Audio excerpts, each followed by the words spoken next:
So, David, who would you like to question next? Bob, remind us of your allegation. When we were at school together, we hid a dictaphone machine in the ceiling tiles to interrupt the lesson. So not to record, but to play stuff? Yeah. What sort of stuff? Well, it was important to keep a gap at the beginning, so we let it run for about 15 minutes. And then there was the noise of a fly. For a brief period, then another period, to confuse the teacher. Where would you get the noise from the fly? You'd make the noise. We'd make the noise ourselves, Let's hear I'm your not paying fly for no noise. fly to do it. Let's hear your fly. You know what? It does sound like a fly. Can I hear your bee? We didn't do a bee. Do you know how to do a bee? Just like that fly.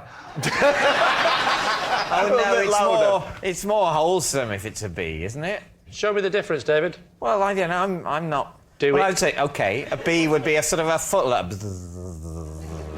that's a Whereas bumblebee. a fly is Yeah. Very good. That's good. Right, Very that's good. right. Do you see the way he just slipped straight in and out of character? So yes, there hide was it. silence, Yeah. then a little bit of fly, silence, a little bit of fly, and then, quite loudly, but not to frighten anyone, the word wolf.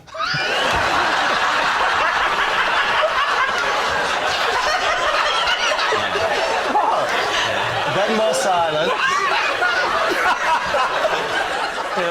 Yeah? Oh, Bit more silence. Then yeah. Speedway Stadium. Like that. Speedway Stadium. Do you know, the idea was just to say kind of random things. He was a really nice teacher called Bill Whitlingham.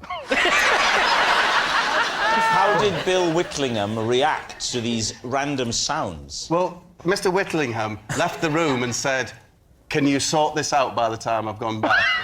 Can you sort whatever it is that's going on?" And there was a cupboard in the corner where, interestingly, it had like exercise books in it, pens and that, but it also had, in a little cage, a hand lion, which is a robotic, it's a battery-operated thing. What? Are you just saying any words that come into your head? In any order? It's a hand lion, and if you hand lion? It's a robotic, animatronic hand lion, yeah?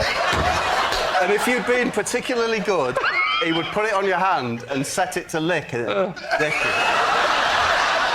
If you'd been particularly... Was this like a clockwork lion? No, it was remote control. It was remote control? Remote control. He had the controller in his desk, and he said, you've the been actual such a hand good boy. lion- Get out the hand lion, and you'll get a lick.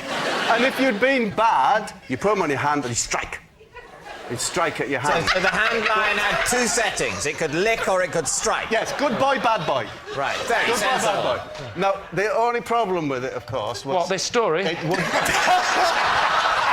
The only problem was, of course, if the batteries got low, it would get constipated.